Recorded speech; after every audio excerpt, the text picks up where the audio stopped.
لەسەر بێمژارە مێباندەریە مامۆستا بەشار ئەمین ئەندامێ پۆلیتبۆریا پارتیا دەموکڕاتا کوردستان سووریا کردیە باوەیەکی ڕاستەڕاست مامۆستا بەشار دەم باش بەریە هەموو شتێکی ئەگەرژە ئەم بەسە ڕەوشە سووریا دەست پێ بکەمژە عەردهەژێ وردەیانی ڕەوش بەرەفچە عقارێکی بەچووە پارتیا دەموکڕاتا کوردستان سووریا پێشبەچوونێن سووریا پشتی عەردهەژێ هەڵوێستن ناودەوڵەتی هەرێمی لە هەمبەر کریزا سووریا چاوەتبینی و چووکە هاتم سەرۆندا هاتیە کەرەمکە لابورێت وەرێ و کارمەندێ وەرێ و تەماشەڤان و گۆدارێ وەرێ باوەڕ بکێت بێژن وەک ئەوانی زمانجی و شرۆڤاکیژی کرد و ئەدبێژم مەسەلا کریزا سووری ئانها ینی متحیدەژی و ناودەوڵەتیژی و کەسیانە ینی بێدەنگن حتانینها تەنێ جارنا مەسەلا مەبعوثێ دەولی بدرسۆن ئەو جارنا مسالي خواج والمتحدة العرض وطباعة قونا بيني أخوة ودورجي بلكي جانا دلفيج ونا لجنة دستوري لأوجي لجنة دستوري لسر مسألة جهكا لسويسرا لسويسرا بالجيني دبن نظام شبه المهم أوجي بيتر أنها مسألة كريزا سوري براستي قلق أستنجي هنا وتاني مسألة وجه يعني زمان محوري أبي روسا روسا وتركا وإيرانيا وزائد رجيم سوري أفان هذا الليفل لأف لفاوان بسركة بسرنكة أفناب شعر سريج كريزا سوريا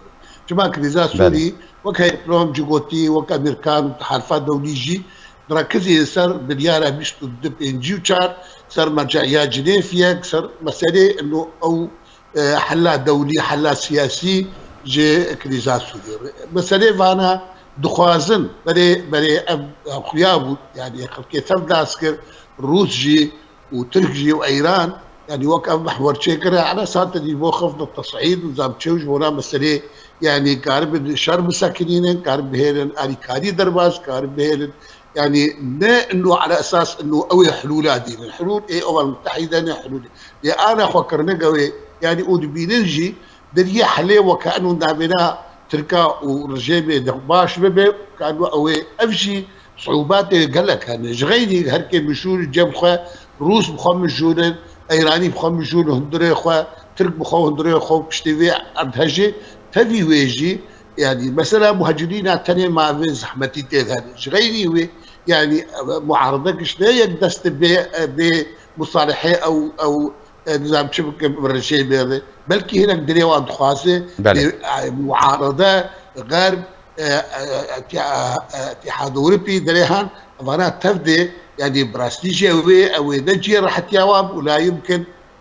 مساله يعني برنج او دخوازن هرسلي ممكن هناك حلول ترقيعيه بيتاني باشا ما مستا بشار بيدر يعني او چارەسەرین كود بينن كوتا باجا بيكر برجونديا قالين سوريا البرشاف دقرنيان بتني برجونديان خوا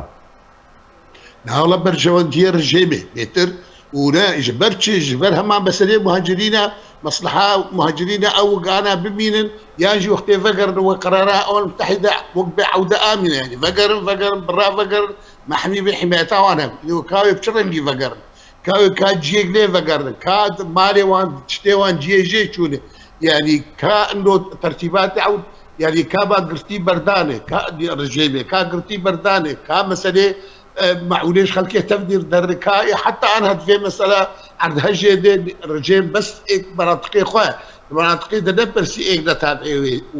وحتى تركاش يعني بويرنجي فأدميشم يعني روس درجة يكي رقم يك روس دخوازا دي كان النظام عرض مساحات تشتك ند الدستيت فقريني كم كلمة لا بيبلغش او جبير دكنتم انه والله امريكان شيء منطقي درناك ونيزيكشي وتبدا قودار كروا بهيس يعني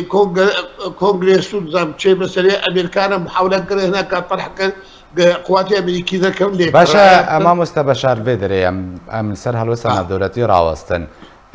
پشتی بعد هجر سوریه چه بو گله سوریه ل چند نفچه و تایبتی هم بجن عفرین رجوای کردستانه که هلوستان عبدالرتی لهمبر عرض هجر گله سوریه بهواره وابک و چوند است پیوست بودن نه نادا بدايتها رابوري دي براستيجي يعني اجي سكنيه قال لك انه تبي يعني نهاية الأمم المتحدة بتشتي حيث روجا حفت روجا حيث روجا حطاني جفات كرش بناك ترتيبات بكي أمريكان جيتي تأخرين حتى اتحاد الأوروبي بيجي زي مسألة تأخرين حتى قال لك جي يعني ليه تشتا هي بالنسبة يعني براستي بالنسبة خاصة مناطق ما عفرين وجنديرس براستي جي سرب الدايبو سروكي هجا خوشويست سروك مسعود برزاني مبادرة كر وخير خواسياب برزاني تقصيرنا كر وكاك نيتشيرفان ورئيس حكومتي كاك مسرور وتفدايا وان تقصيرنا كر براستي دست وباجي راح الجبهة تفدامو ايه مزدربي عند هجيجي وحتى كردي بي ايران وتركيا ايه دجي جي راح قشابو انه معناه النبي خدينا هذا ايه بشتابه مساكن زحمتي ذا هذا ايه قاعد كان من مرض زحمتي ذا وتبدا جديد يعني دوار ومأساة هاني خرد وأزمة هاني خرد وزحمتي هاني مزنده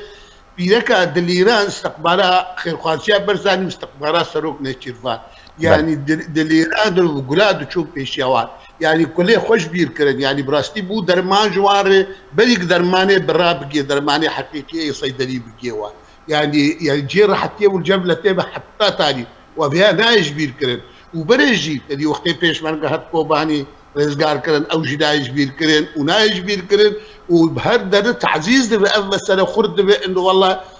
قياده اقليم سروق برزاني وقياده اقليم تبدا ملتي خل ملتنا الكردستان عراقي الكردستان سران سرج بيرنا وقت الازمات تي بيرامه وايدزي شي دواسته مه دواسته آذاري 2004 سروق برزاني تهديد كربو هاگره ملتي بدش باش ما مستبشر يعني زبم تخازم بپرسیار استی تبکم درباره کنگره پارتیا دموکرات کردستان سوریه گلو آماده کاری گهشتنه چه استه که دمکی دست نشان کردی روزک جبوی درخصنا کنگر هاتیه دست نشان کردنی نه ولا الروجنا بس يعني وقت دم انه حتى دي حتى داويان نساني يعني قرك تيكبي وباوريان بدل غور معلومات ما يداوي لجنة تحضيري كاري خباج دك وجنها وإن يكي حتى ظهر روجا بلكي نجي تاليا ما هي قوي كاري خوا لجنة تحضيري جي ولجان ديجي كاري خو تبدا انجازك والبلدي جا موعد تحديد كرين كابشرو كونغري خوشي يعني تحضيرات خوشك دبل وكل دار خستن ودمها نسانه دبي بس روجنا هاتي دست نشان كردن ما مستبشر روجنا هاتي يعني هاتي قوتن انه بري داويان نسانه يعني حد اقصى وقت فيش داويان نسانه ايه داوي سپاس جبوی مامۆستا بەشار ئەمین ئەندامی پۆلیتبیۆریا پارتیا دەموکراتە کوردستان سووریا بتم ڕەبی گەرەک سپاس